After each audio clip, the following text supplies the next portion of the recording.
It's been many years since this incident happened, and I still to this day can't explain what really happened. It was a day like any other: sunny skies, humid weather, and the smell of carbon dust. I was a household appliance technician, scheduled to fix some washing machines that appeared to have minor electrical issues. As I was almost done fixing the machine up, the customer then brought something I've never seen before. It appeared to be a Dyson vacuum cleaner, but it looked nothing like anything I've seen before. Its handle was faced backwards, it had tubes going into weird places, and it had the weirdest swivel mechanism I've ever seen. The customer explained that she had found this behind some boxes in her storage unit. After discovering it, she tried to run it, and it appeared to run poorly. Hearing this, I examined this odd piece and saw the model number and was surprised. The model said Dyson DC18, which was a long discontinued from over almost 15 years ago. I told the customer I would attempt to fix it, but deep down I had many doubts about this machine. The customer left the shop soon after and I began my inspection. This machine was one of the strangest machines I've ever laid eyes on. Its design looked nothing like what I've worked on in today's market. I did some research and discovered that this machine had a short shelf life and had typical design flaws like any machine would have.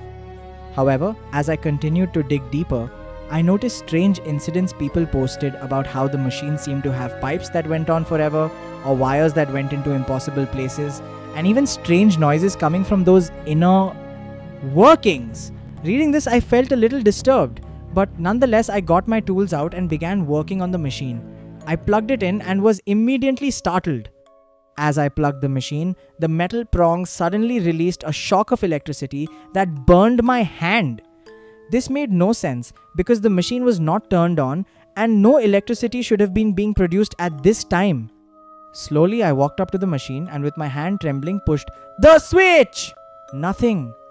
I pushed the switch again. Nothing. After a few more attempts, I gave up and went to unplug the machine, but just as I about to do so, the machine suddenly powered on. I jumped and listened to the machine. It sounded like the worst thing imaginable. To put the sound into words, it sounded like a screech with a mechanical clack every now and then. I rushed to turn the machine off, but as I got closer to the machine, it got louder. So loud that the glass started to slightly crack. My ears were ringing, so in a split-second move, I rushed to the front of the shop and got some gloves and raced to unplug the machine. As I tried pulling the plug, it felt like pulling a sword from stone. With a lot of perseverance, I eventually pulled the plug and the machine screeched to a halt. I stood there trying to process what just happened. I decided to go home and assess the situation the next day. Once in bed, I drift off into the night thinking about that horrid machine. The next day, I arrived at the shop and noticed the vacuum cleaner was gone. I thought maybe one of my workers had moved it, but that seemed unlikely. As I walked around the shop, my calm face turned into slight discomfort. There it was lone and behold in the corner of the shop. I assumed maybe one of my employees moved it, but it seemed very unlikely as my employee was on vacation. I decided to begin taking the machine apart, but as I disassembled the machine, I began to smell something terrible. It wasn't your typical vacuum dust or odors. This smell was worse. I thought nothing of it and continued to take apart the machine. I then came across some screws and undid them, but as I finished, there was another layer of screws and more followed. After I had undid over 50 screws, I realized I was nowhere close to the motor or any major component for that matter. I thought to myself, how can this machine possibly have that many screws in one place? It didn't make sense. I then decided to see where some of these tubes went. I grabbed a small screw and tossed it into the tube that fed up into the bin. As did I heard nothing. I dropped another screw in and the same thing happened. I grabbed a ball of string and put it into the same tune I had dropped the screws into. The tube seemed to have no end. It went on, completely breaking the laws of design. Eventually, the entire ball of string was gone. I was stunned, as this was not in any way, shape or form possible.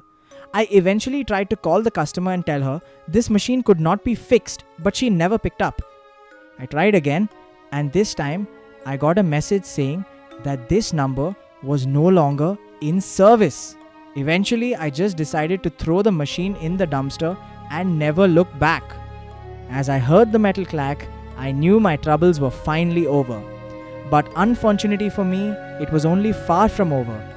As I went inside there, it was in the middle of the shop. I was horrified because this was not physically possible. I had just threw this machine away a few moments ago and it was still here. This time I grabbed a hammer and with all my strength hit the machine with full force. Somehow, the machine was still intact, not a scratch in sight. I hit it again and again and nothing was happening. I soon gave up and put it in a black plastic bag and threw it into the back of my truck and drove until I was miles from any town or city. Once I confirmed I was in the middle of nowhere, I stopped my truck and grabbed the plastic garbage bag containing the cursed machine and walked for about a quarter of a mile.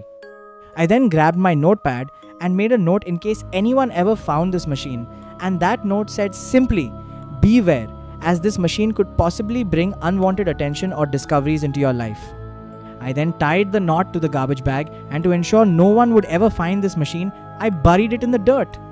Just as I was about to walk away, I saw a dark red liquid oozing from the dirt. I ran and never looked back.